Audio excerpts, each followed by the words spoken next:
নমস্কাৰ বন্ধুসকল, মই সুনীলে আপোনালোকক সুনীল ব্লগ চেনেলটোলৈ স্বাগতম জনাইছোঁ।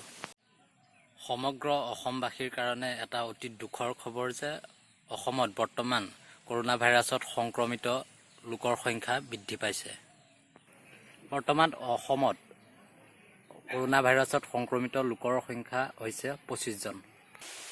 বিগত 5টা দিনত অসমত কৰোনা ভাইৰাছত সংক্ৰমিত ব্যক্তিৰ সংখ্যা 25 জন হোৱা বুলি ডক্টৰ হিমন্ত বিশ্ব শৰ্মাই প্ৰকাশ কৰিছে।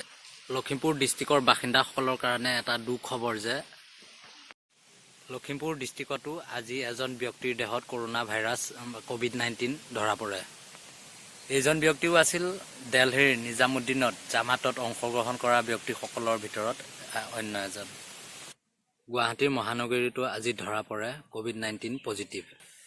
গুৱাহাটীৰ স্পেনিছ গাৰ্ডেন এপাৰ্টমেণ্টত বসবাস কৰা এজন ব্যক্তিৰ দেহত ওলাই কৰোনা ভাইৰাছৰ পজিটিভ।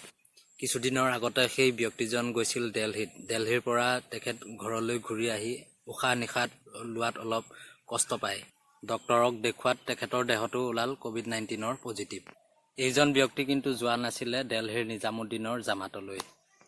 এইজন ব্যক্তিৰ বাহিৰে বাকী অসমত যিমান কেইজন কৰোনা ভাইৰাছত সংক্ৰমিত ব্যক্তি ধৰা পৰিছে, এই আটাইকেইজন দিল্লীৰ নিজামুদ্দিনত অংশগ্ৰহণ কৰা ব্যক্তিৰ দেহতে ওলাইছে বুলি ডক্টৰ হিমন্ত বিশ্ব শৰ্মাই স্পষ্টকৈ প্ৰকাশ কৰিছে। বন্ধুসকল, যদি ভিডিঅ'টো ভাল লাগিছে লাইক কৰক, কমেণ্ট কৰক আৰু ছাবস্ক্ৰাইব কৰিবলৈ নাপাহৰিব।